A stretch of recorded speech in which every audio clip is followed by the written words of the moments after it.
Welcome to Math 31. This is Lesson 9, Integration by Parts, the final lesson of the final unit.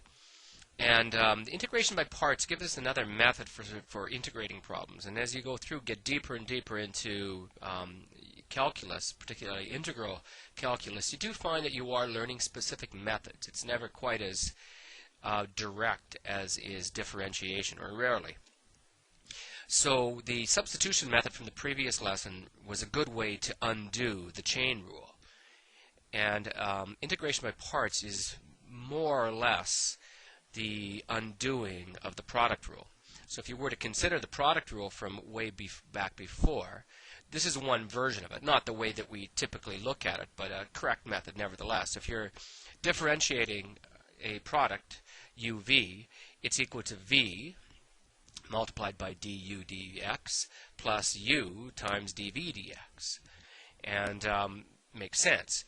Now, as always with integration or anti-differentiation, we're doing the reverse thing. So we could take a look at that expression, or this expression, again, get some space to work. And if you were to take a look at the finished product, so to speak, and there we have it, and wrote that as an integral, it will take us right back to uv. So the integral v du dx plus u dv dx is going to be equal to uv.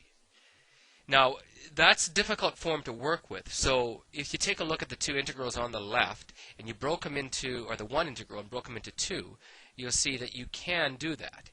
And the way it would work then is v du, the first one. Now, just off to the side, just to clarify where this would happen, if you did break this one down, you've got v times du dx, and you have to include a separate dx for it, and that's going to cancel out. Now, I know, again, you have to suspend what you know about integrals or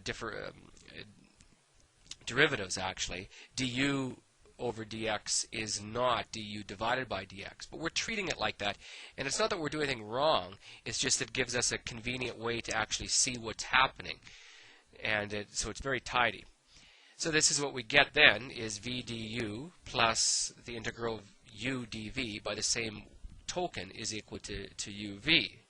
And then if you isolated either one of the integrals, actually, but this is the common way, so you keep the u dv, and that's equal then to uv minus the integral v du.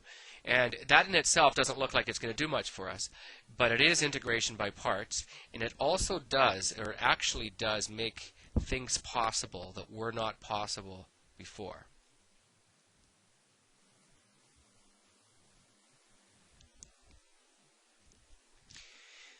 So let's take a look at a few examples. Most people at this stage at least find it the more difficult one to identify when you use it. It's not quite as clean as the other methods.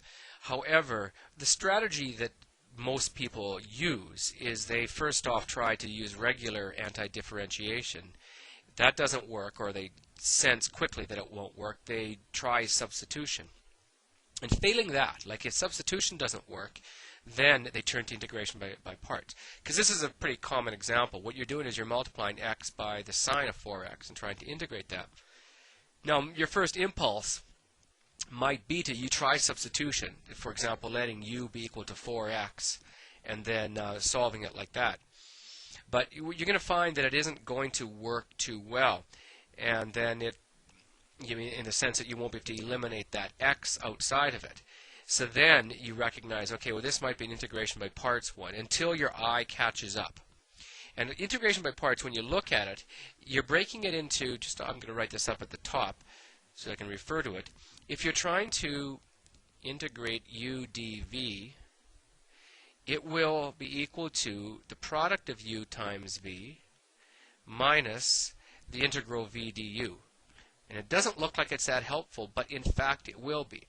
But what you need to do is to break what you're given into a u part, and then the other part that you break it down into is dv. So that would be the second part, because that's what our integral must look like. Now, the u typically will be the simpler part of the integral. So u is equal to x, and then if you differentiate it, you'll get du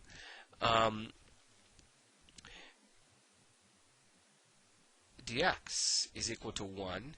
So therefore du is equal to dx. And we want that. And then the other part is the dv. So you see we're going both directions on it. And that's actually consistent with what we know about the product rule, where you differentiate one of the factors and leave the other one. So dv is going to be equal to the sine 4x dx part.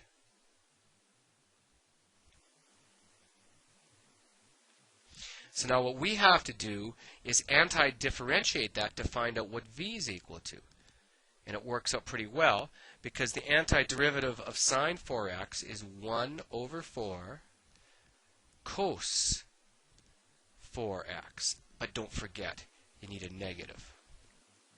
So now we've got it the way we want, because we can break it into the form that we are provided with, which is that u dv is equal to the product of u times v minus the integral v du. So we've got all components of it. We got u, we got v, we got v, we got du. So this would then break into, for us, u is x, and v is negative 1/4 cos 4x. So I'm going to write that negative 1/4 in front. So negative 1/4 and then the cos of 4x. And then minus the integral v, which we have to be negative 1 over 4 cos 4x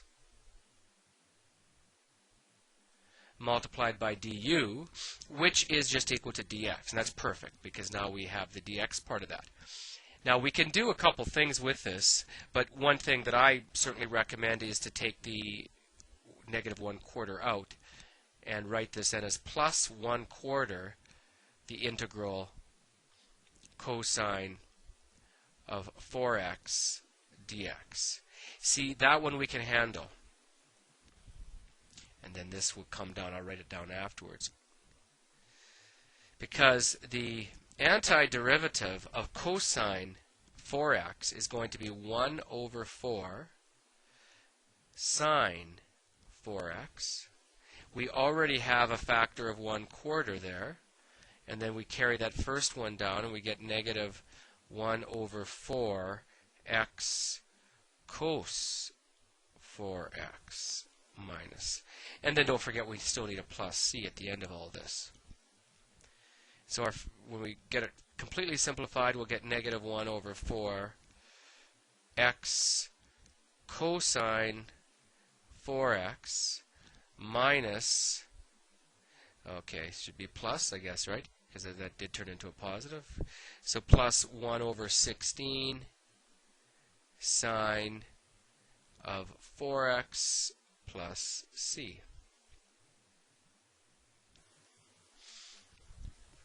So the trick by doing this is that you break it down to a form where you get an integral that you can handle, a simple integral like cos 4x that doesn't have a product of anything inside it. Let's try a couple more. Now this one, x sine 2x, is actually pretty similar to this one. So in fact, I don't think I'll go through this one just because it's almost exactly the same. I don't know why I gave you one so similar. But this is negative 1 over 2. The answer is negative 1 over 2x cos 2x. So it's pretty much identical to the previous one. So negative 1 over 2x cos 2x plus 1/4 sine 2x plus c. And then let's move on to the third one, which might push you a little bit more. Now this one. Now the issue with this, at least as far as I can see, is that it just looks a little bit different. We have x squared cos x. Now if you did try a substitution on these, you would quickly find out that it doesn't go anywhere at all. So let's do the normal thing. We let, according to what we have before, or according to what we know about integration by parts, we get the integral u dv is equal to uv minus the integral v du. So we just want to get all the parts in that form. So there's u, there's dv, the one we're trying to break down. So u is equal to x squared, and then du, the derivative of u with respect to x, is equal to 2x.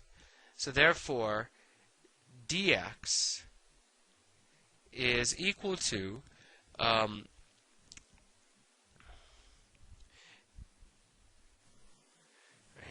du is what I'm looking for more. Du, excuse me, is equal to 2x dx. So these ones we want to get the du isolated because we want u, we want du, we want v, and we want dv. So we take the other one, dv is equal to cos x. Whoa, where'd that come from? Cosine of x dx.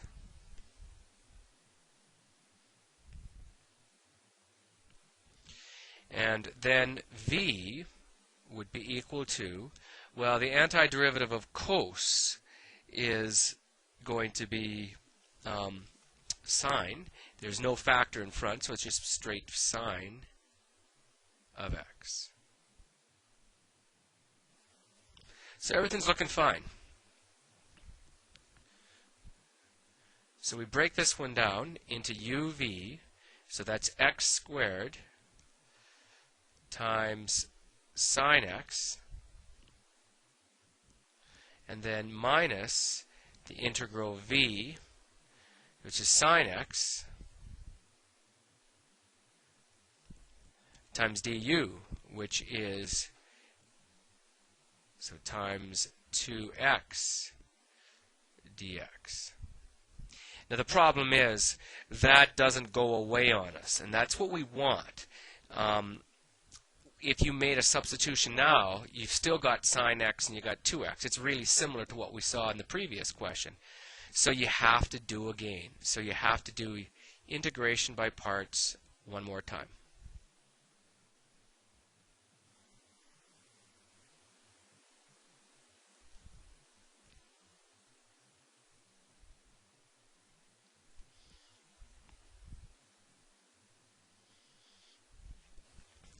So we do what we had done before. Now take the u, the order is different, but let the u be equal to the 2x, the simpler part, and typically the non-trigonometric part, and then du dx is just equal to 2, so therefore du is equal to 2 dx. And then dv is going to be sine x, which means that v is equal to negative cosine x. Now I'm going to just take the second part down and integrate that. So we get, according to this, using the integration by parts, is going to be uv, so this is going to be 2x times negative cos x. So I'll put the negative in front, so negative 2, put the negative in front, so negative 2 cos x, or negative 2x, excuse me, cos x, make sure we got it all there. And this is going to be minus, keep in mind we've got a big old bracket around this because the subtraction sign outside of it. And then subtract in here the integral v du, so negative cos x times du. So that's what we've got. We've got that du broken down to 2 dx because in this one we can handle. There's no variable left with it. So I'm going to, within this big old bracket, I'll just still write this as negative 2x cos x. I'm going to take out this 2, and then it's minus a negative. So you see what in fact happens is those two negatives become plus. So we take out the negative 2, and then that gives us the integral of simply cos x dx. So we've got it where we want it, and there still is a minus sign out here. Now you could certainly do this by distributing the negative through, or you could do the bracket inside first. I'm going to do the bracket inside first, and then that's going to be it. So we have to integrate cos x. I'll get some space for this. So I will actually drag down the x squared sine x from the top. And then minus inside the big bracket negative 2x cos x, and then we had a plus 2, and then the antiderivative of the cos x is sine x, then plus c. So now when we clean up those brackets, we're going to get x squared sine x plus 2x cos x minus 2 sine x plus c.